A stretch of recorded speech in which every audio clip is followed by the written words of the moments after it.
So, Kristjan Järvi, it's a pleasure to have you here with us. It's your first time in Portugal. We have here the Tejo, and there Centro Cultural de Belém, a few miles from here, where next Sunday you will direct our Orquestra Sinfónica Metropolitana. You just finished the first rehearsal. This is a very unusual orchestra because it comes together students and professional musicians. How was it going, this first rehearsal? Yeah, first of all, I think they're great, and I think that idea is great, to mix the old and the new. And there's a lot of things that experience can't teach you, and there's a lot of things that new ideas need help from experience as well, you know, and know-how.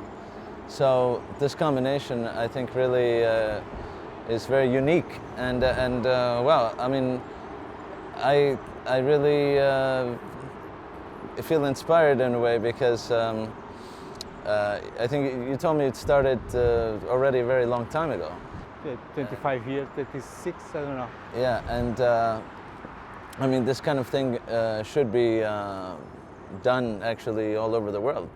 So yeah, I think take this thing and actually bring it to every other country too. Yeah. It's a good idea. Yeah. So next Sunday we will play with them the Poema Symphonic by Richard Strauss, Macbeth, also the four last songs also by Richard Strauss, and the Symphony by Dvorak the Eighth.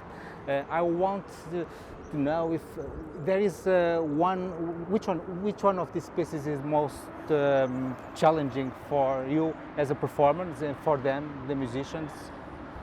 You know, the challenge is this kind of weird word because it means many different things to different people, and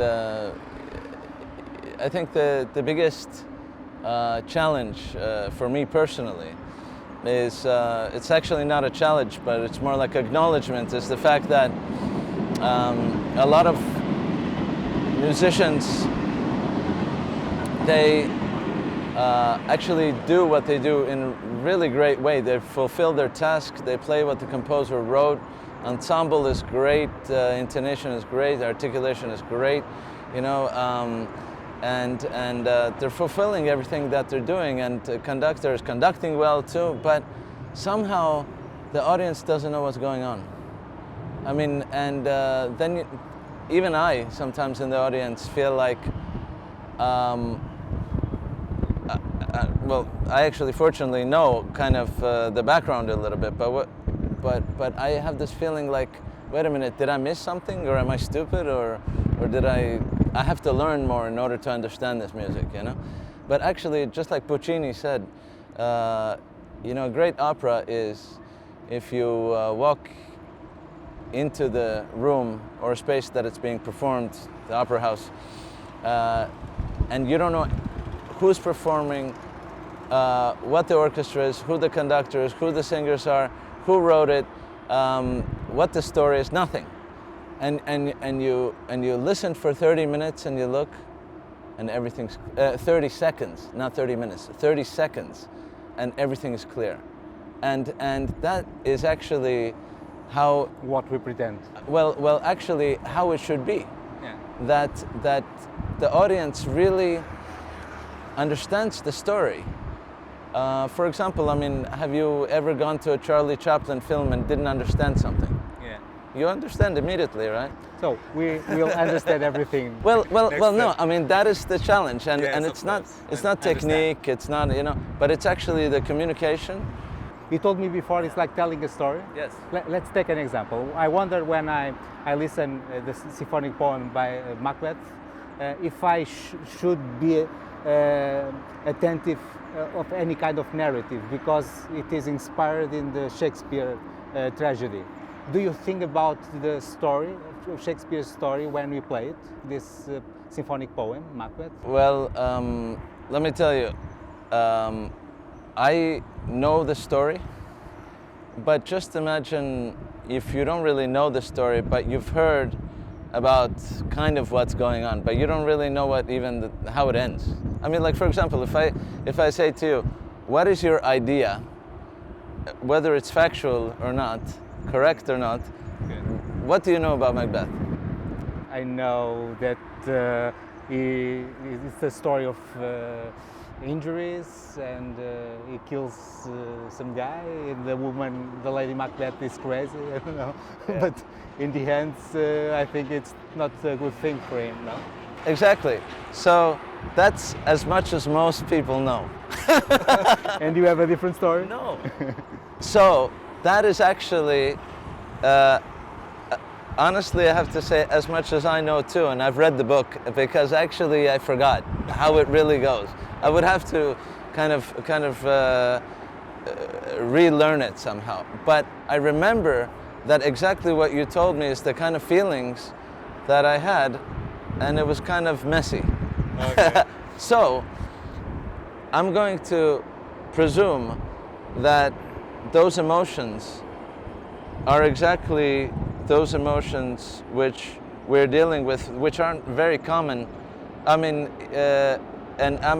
aren't very particular to Macbeth. They're actually in more or less every story, you know. Yeah.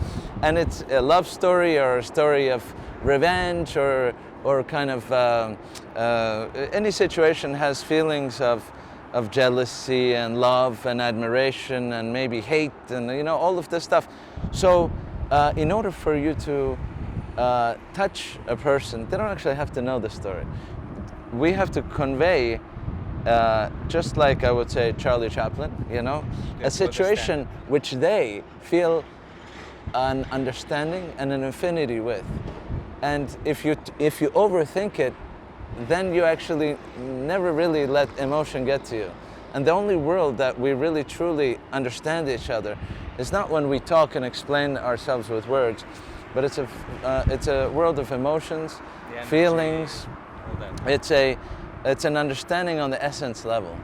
And once you understand that if we all understand things on an essence level, all of a sudden it actually starts to translate to the quantum level, which is feelings actually become not just philosophy, but it becomes physics. It's a thing that happens. And that is actually the synergy that happens in the concert hall when people feel exactly the same thing at the same time, and they're like, "Did you feel that?" You know, or they laugh, or they feel sad, and everyone does it together. But let me ask you, the next music, it's the four last songs, have a very different energy. It's very contrasting. We have, for one part, a young Strauss, an old Strauss, with very different moods. Will be inspired by that? How do you say this contrast in the concert? We will explore in the situation this difference of moods. Well, look, I mean, the old Strauss isn't writing a farewell letter. He's actually writing something which is extremely hopeful, and not like somebody who's looking back on their life at 80 years old and thinking, oh, I wish I would have done that, and a life full of regrets, and oh, you know, I really wish he did everything that he wanted. He lived through the best and the worst of times, and he looks at it as actually an ending as a new beginning. And these four last songs may be at the end of his life, but actually they're not a closed door. They're actually an end of the story, with the understanding that with the end of one thing starts another.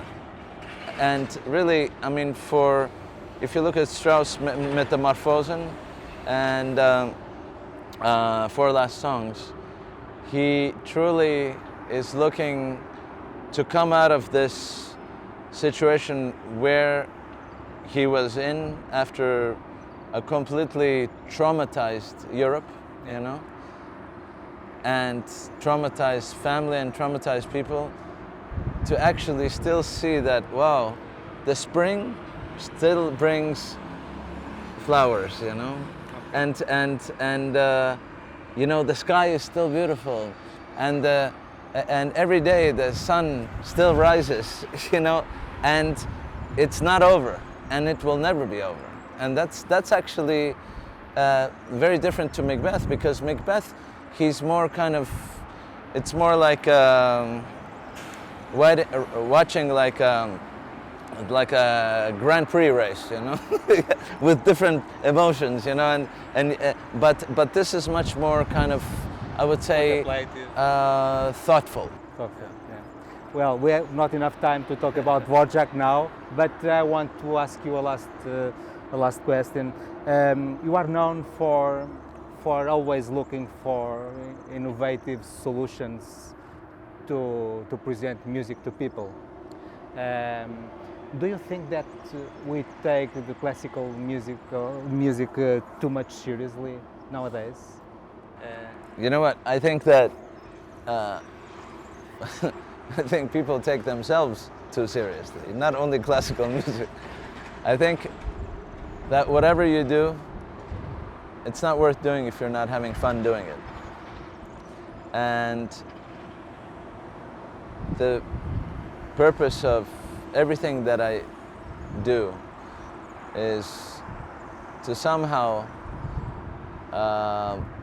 enlighten. I even created a company called Sunbeam Productions, which when people ask, say, hey, what is this Sunbeam Productions? I said, well, we enlighten people in two ways, you know? Like we hopefully turn on that bulb, you know, which makes them realize something about themselves that either starts a new way of thinking, or maybe gives them energy or power to do something which they thought maybe they didn't do before, but also enlighten, like lighten the load, simplify.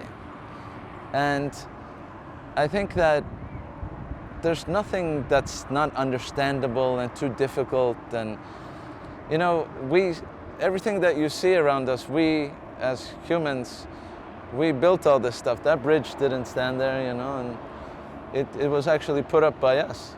So if we can put up these crazy, you know, economic and political structures like borders and act really complicated, then we can actually simplify all that too. Okay. And I think the most underrated commodity in the world is kindness. You know, if you actually see the worth in anything, it's actually not money, it's how kind you are to the person next to you. And if you create an environment and maybe use, let's say, music as that tool where we're not using words, because words is a very poor communication tool, because you can never express the type of emotions and feelings and desires and honesty, purity that we constantly see in nature, but we try to replicate, and I think we can't, because the only thing that really comes closest is music. And if you create different environments to present this music, then people all of a sudden say, hey, wow, you know what?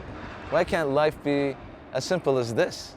And so that's actually my mission. That's my goal in life. It was very nice to meet you. Have a nice Thank you. concert. I'll be there to hear you. Great. Thank you.